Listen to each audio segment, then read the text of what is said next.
Assalamualaikum warahmatullahi wabarakatuh. Nama saya Nur Hasnia Rusli dengan NIM 220208502029. Jurusan Pendidikan Kesejahteraan Keluarga, Fakultas Teknik, mahasiswa Universitas Negeri Makassar. Ingin mempresentasikan materi dari peran dimensi pendidikan kejuruan di era 4.0. Yang terhormat dosen pengampu Dr. Andi Hudia MPD, Bapak Andi Muat SPD MPD, dan Ibu Israwati Hamsar SPD MPD dengan mata kuliah pengantar pendidikan kejuruan. Brainward terbagi menjadi 3. Yang pertama peserta didik atau siswa, yang kedua pendidik atau guru, dan yang ketiga stakeholder. Yang pertama peserta didik atau siswa adalah pembelajar yang harus ditumbuh kembangkan potensinya sejalan dengan tujuan.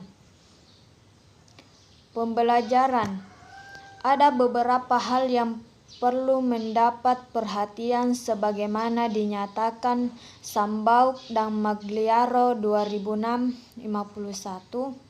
Yang pertama, karakteristik siswa seperti bakat, minat, IQ, kematangan emosi, kematangan mental, lingkungan keluarga, dan lingkungan sosial budaya.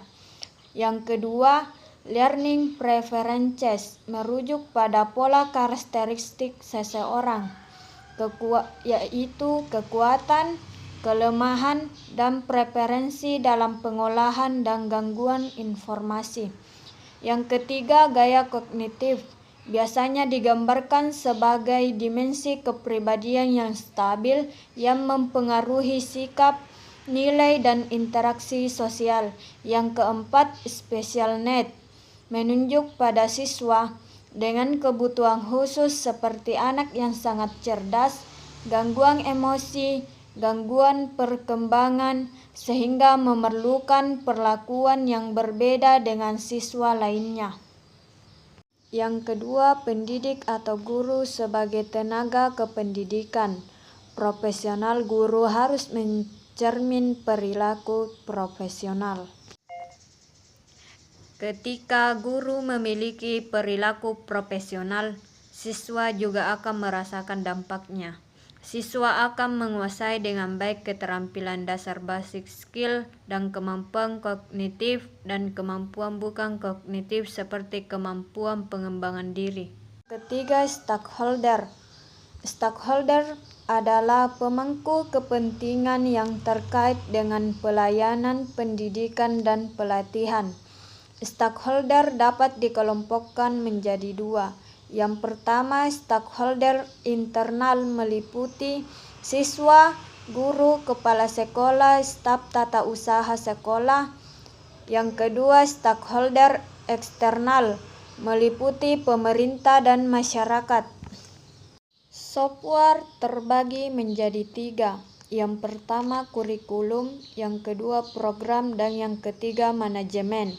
Kurikulum merupakan seperangkat atau suatu sistem rencana dan pengaturan mengenai bahan pembelajaran yang dapat dipedomani dalam aktivitas belajar mengajar. Intinya, kurikulum adalah rencana pembelajaran. Oleh karena itu, semua pihak yang terlibat dan berkaitan langsung dengan fungsi kurikulum ini wajib memahaminya. Program adalah suatu rancangan struktur, desain, kode skema, maupun bentuk yang lainnya dengan yang disusun sesuai alur algoritma dengan tujuan mempermudah suatu permasalahan. Manajemen adalah proses pengorganisasian, pengaturan, pengelolaan sumber daya manusia, sampai dengan pengendalian agar bisa mencapai tujuan dari suatu kegiatan. Manajemen sangat diperlukan untuk kebutuhan pribadi maupun bisnis. Manajemen bisa membuat bisnis menjadi lebih berkembang, karena dijalankan secara struktural dan prosedural. Hardware terbagi menjadi 3. Yang pertama laboratorium, yang kedua bengkel atau workshop, yang ketiga sarpras.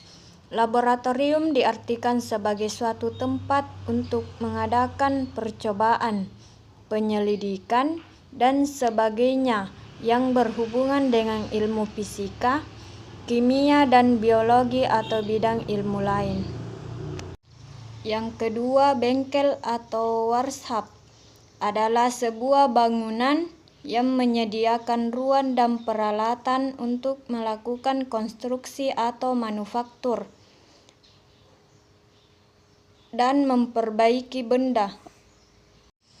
Sarana adalah segala sesuatu yang dapat dipakai sebagai alat dalam mencapai maksud atau tujuan. Sedangkan prasarana adalah segala sesuatu yang merupakan penunjang utama terselenggaranya suatu proses, usaha, pembangunan, dan proyek. Terima kasih. Apabila ada kesalahan kata, mohon dimaafkan. Saya akhiri dengan ucapan wabillahi taufik wal hidayah. Wassalamualaikum warahmatullahi wabarakatuh.